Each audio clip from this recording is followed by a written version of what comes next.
Hello, hero. I would love to hear about the plane wash. If everything is in accordance with the NA01 1-Alpha 509 Tag 2, I'll give you a reward. I accept. Great. What did you do for the pre-wash procedures?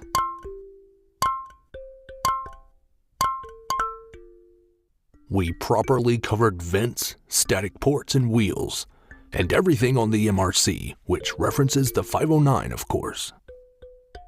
Let's see what the 509 Tag 2 says. Cover canopy with flannel cloth. Cover flannel with barrier material and tape to canopy frame, or painted surface near canopy using preservation tape or masking tape. Do not apply directly to transparent surfaces. Although we don't have canopies to cover, we still avoid taping on the windshield. Cover vents, openings, and ports. Refer to maintenance manuals for locations of vents to be masked. Pitot static ports shall be covered. Cover wheels with locally fabricated covers to prevent water and cleaning compound contamination of wheel bearings and carbon brakes. But what about the pre-wash lubrication?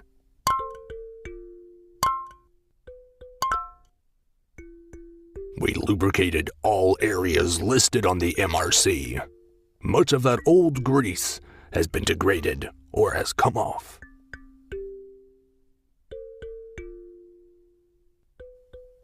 Perfect. What did you use to wash the plane?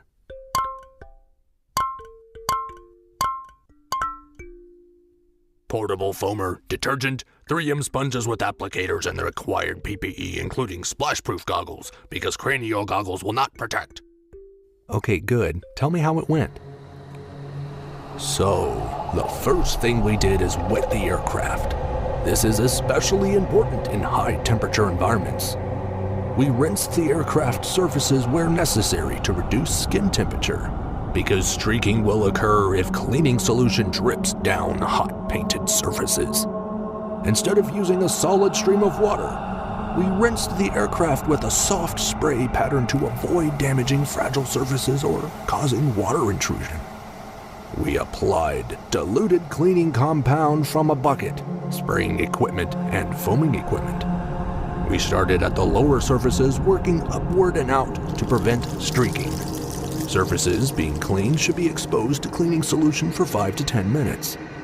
We did not allow cleaning solutions to dry on aircraft surfaces. Dried solutions cause streaking and can damage aircraft finishes and components. We worked in sections, starting at the bottom and moving up toward the top. Undersides followed by topsides. We rinsed from the bottom, moving all the way up. Everything went according to plan. What about the post-wash? And the post-wash. There you go. All water was drained. All lubrication areas on the MRC were lubricated, and all operational preservatives were applied where required on the MRC. Now that is an aircraft that is fully compliant with the 509.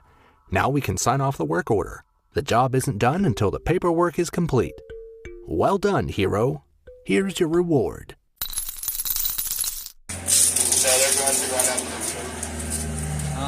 Thanks, I guess. What, you think this is a game?